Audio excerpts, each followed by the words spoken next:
name is Christiana James, manager of the Classic event, and we are live at Arochukwu local government area in Abia State, Nigeria for the 2024 New Yam Festival.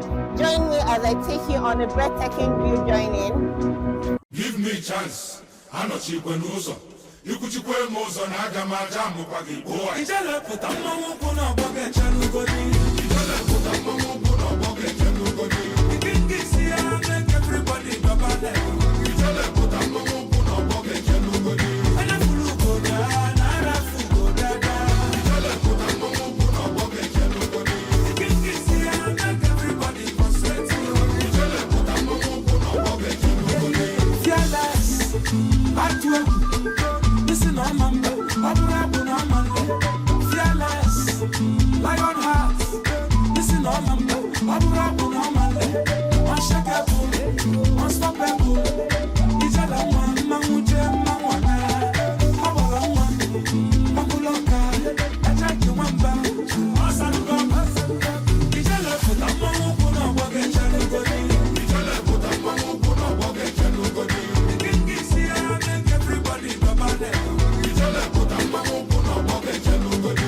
Ana fulugo da, nara fugo da. Ijala puta mama kuna.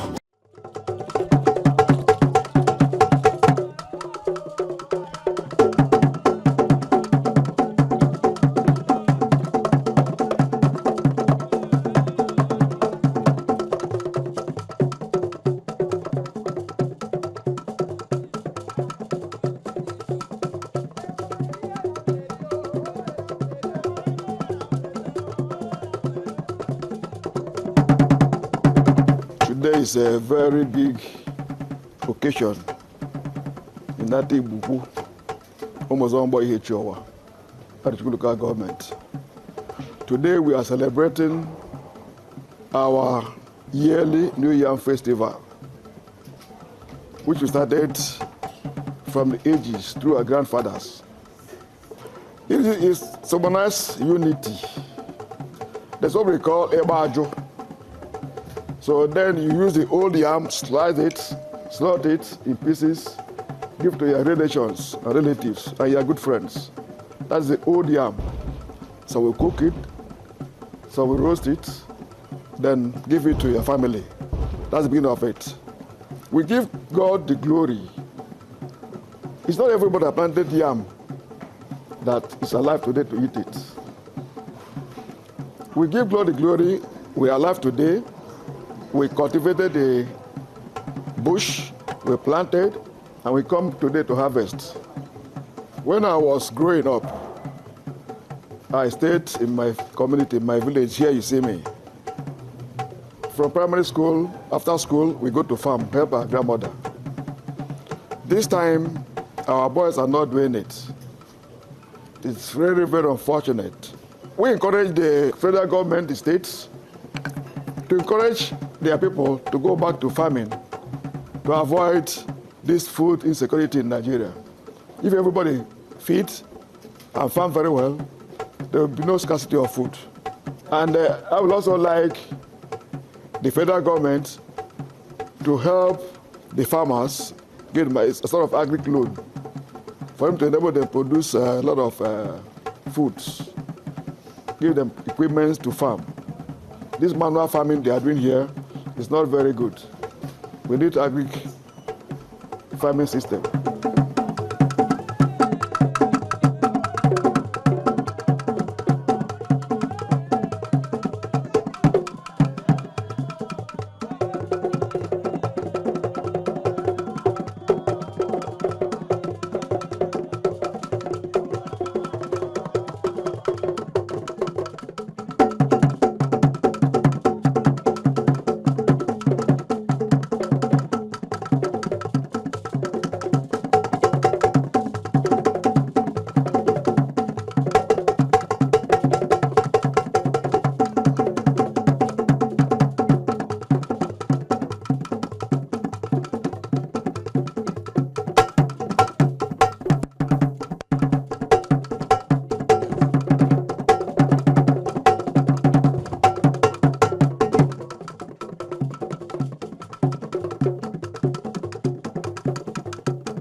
Mamman, Udumese, Mamman, Abba George, Mamman, Bende, Mamman, Abia, Mamman.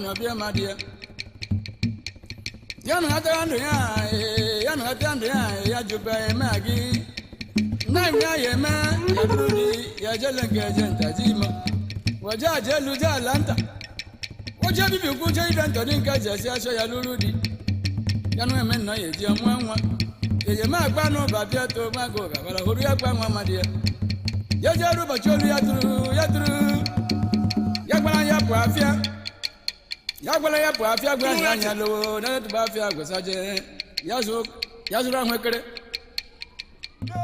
wey logele mi yaba ya jazo ra manu jagbala ma ku ja to go ba yala saju yana ta ule ga ja ta ho ja tu ma bi adini muno me ji agba no je me si mo pe ja saja magalwale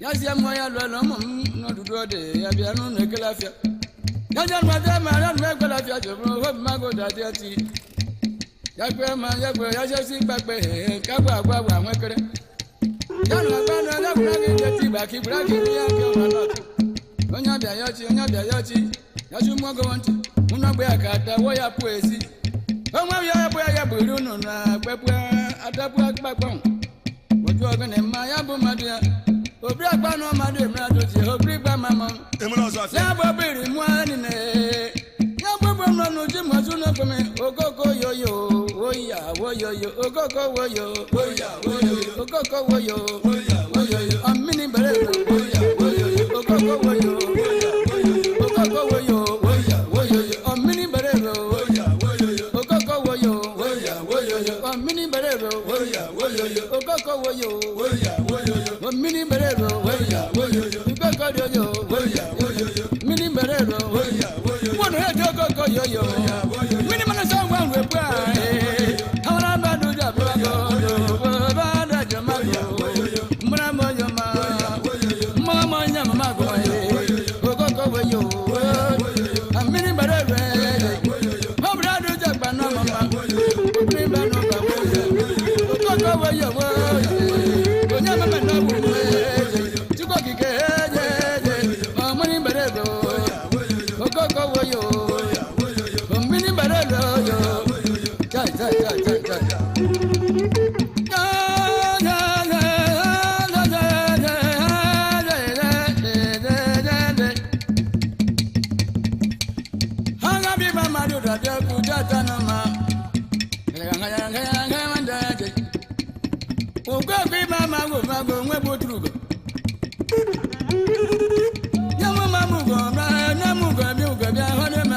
Mama do daddy.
Can see